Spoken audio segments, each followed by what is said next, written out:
Although there have been many bloody wars throughout American history, the Civil War is unparalleled in its intensity and loss of life. This transnational history includes the years that followed America's adoption of guerrilla warfare, and after it had also established a stronger foothold with bold action and later repeating firearms. It also came before the invention of modern hygiene, antibiotics, and medical standards. This resulted in a conflict that is poised to inflict maximum damage with minimal reward. This proved to be true, with more people dying in the conflict, America's bloodiest war, than any other. Tales of suffering are notorious, as are tales of the paranormal legacy that suffering left behind. The study of the Civil War can be very eerie. There are always a lot of chilling stories, whether they're true or not. In this video, we'll go over 10 Civil War era stories that will probably make you at least a little bit uncomfortable. 10. The taste of brains. There is plenty of evidence that literate soldiers would write diaries or otherwise personal journals while deployed. There are a few examples of soldiers keeping diaries during wartime. For example, Henry Fitzgerald Charles documented his service to the Union in a journal. He's been involved in many conflicts and witnessed some of the horrors of war. One writer is worth mentioning. He wrote about one day with him and another soldier trying to salvage some materials.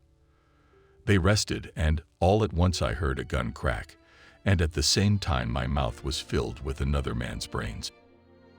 It seems that someone out there might have been aiming for us both. I guess they were going to get 2 birds with 1 stone. Although my friend's head was hard, and it reflected the bullet. I'm glad you didn't get hurt. It's entirely possible that you swallowed a little bit of it, but it wouldn't have stayed in the stomach long. One bullet was originally meant for both friends. When it hit one of them in the head, then Charlie had a taste of his friend's brain. 9. The Devil's Den, Gettysburg. The Devil's Den is a rocky hill in Gettysburg, Pennsylvania. The labyrinthine labyrinth is thought to be the work of a giant serpent. From within it, you can't see Mount Hood or anything else, just walls of stone all around you. That's why so many people believe these hills are haunted. For one, the whole hill seems to become a dead zone for electronics at random intervals. Visitors have claimed that they've seen Union soldiers walking through it, even one with a bloody chest wound who asks passersby for help. If ghosts are real, they may be here too. Gettysburg Hill saw heavy fighting on the second day of the Battle of Gettysburg. It was the bloodiest single battle in all of American history, with more causalities than any other conflict in American history. 8. Angel's Glow. I liked how this story had a really wholesome ending, but I can only imagine that soldiers who were experiencing it felt otherwise. There are testimonials from veterans of the war that say their injuries would start to glow blue when they weren't even near any enemies. Of all analyzed, those who emitted brighter light were more likely to survive. The glow became known as the Angel's Glow. After this was dismissed for a century and a half, in recent years, it has been proven that the light is emitted by bioluminescent bacteria found in some glowing freshwater fish. He and a friend conducted some experiments and were able to unravel the whole mystery. It turns out that the heavenly light of angels was actually caused by a bacterium called Photorhabdus luminescens. Soldiers at the time, unaware of such microbiology, could only attribute it to an angelic phenomenon. 7. Green Eyes. During the Civil War, there are stories told of a monster called All Green Eyes. It haunts the site of the Battle of Chickamauga in Georgia, Tennessee. There are many variations to this backstory, but it is always humanoid in appearance with green eyes. It is sometimes a ghost, sometimes a swamp creature, and sometimes a headless soldier. The only thing they all have in common are bright, glowing green eyes. It's no surprise that the area has a haunting history. The amount of people who died within 3 days is over 34,000. 6. The Dream of John C. Calhoun. John Calhoun was an American politician, most famously serving as vice president under both John Quincy Adams and Andrew Jackson. He was called the Cast Iron Man for his unwavering, absolute support of Southern customs and beliefs, including slavery. One night a few years before the war, Calhoun was preparing a plan for the South to leave the Union when he was visited in a dream. He said, "I was so struck by it that I arose from my bed and lit my lamp." This man had seen enough death and destruction to cause him to rethink his actions. The features were those of George Washington, and he was dressed in his general's uniform. "I have brought you here," said Washington, "yesterday, to be tried by the voice of the people." He then placed a black spot on Calhoun's right hand, which, said Washington, is the mark by which Benedict Arnold is known in the next world. Washington warned Calhoun that it would be a criminal and traitorous act to dissolve the Union, and that it would haunt him throughout his eternal afterlife. 5. St. Peter's Ghost. One of the churches in Harper's Ferry was used as a hospital during the Civil War. It provided care to both Union and Confederate soldiers and was carefully protected from artillery fire. This house is reportedly haunted by the spirit of a young soldier who died in its doorway. The young man was badly wounded and asked nurses at the church to see him, but they left him for dead, labeling his wounds as low priority. Finally, his time came, and nurses began carrying him inside. Just as he passed through the entranceway, he felt faint. Allegedly, just moments before passing, he whispered, "I'm saved." 4. Champ Ferguson. For the majority of Southern men who supported the Confederate Army and wanted to help, the choice was clear: enlisting and becoming a soldier. Champ Ferguson took a different path. Ferguson chose not to join the Confederacy and instead assembled a personal cadre of like-minded neighborhood friends who followed his commands. Ferguson ordered the Ferguson unit to carry out guerrilla attacks on whoever they pleased during the war. The unit would routinely attack civilians, usually those who supported the Union. They were known to be indiscriminate, attacking the wounded, the elderly, and sleeping targets.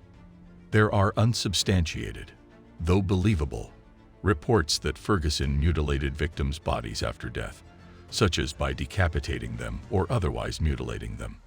We don't know for sure. After the war, he was caught and tried, when he admitted to killing over 100 men himself. He was hanged for war crimes. 3. Andersonville Prison. Ferguson is the only man in the Civil War to be executed for war crimes, Captain Henry Wers being the other. Andersonville Prison was a Confederate camp that caused 13,000 Union soldiers to die from starvation and disease. The conditions were brutal and inhumane, just like some pictures of survivors who look like they're dead. Dysentery, scurvy, and typhoid fever are all examples of what Union prisoners experienced in Andersonville. This is because the prisoners would later recount their experience as being constant cruelty and suffering, with many earnestly believing the prison was hell. 2. Washington again.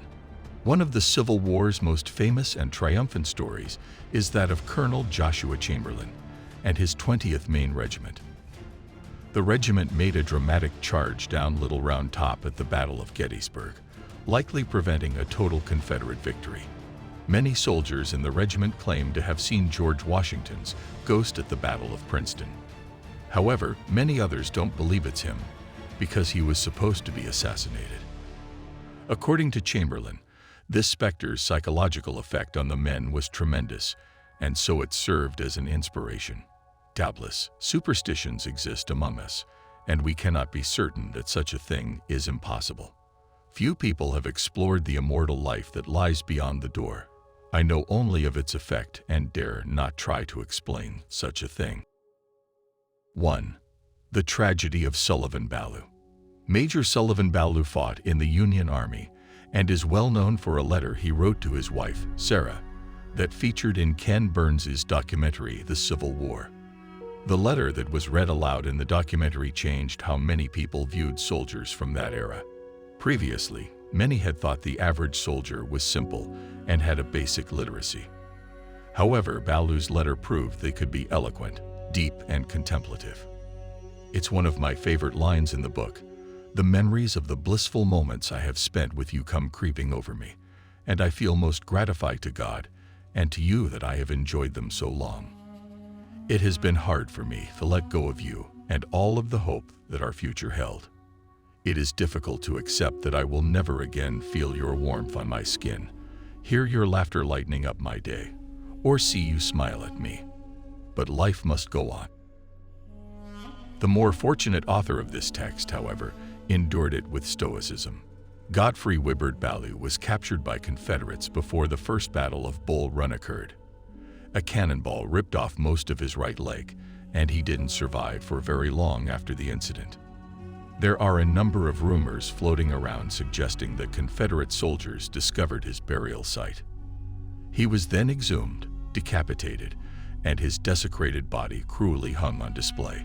The Civil War of America is a great example of how two opposite forces, such as the Union and Confederacy, can fight for the same cause.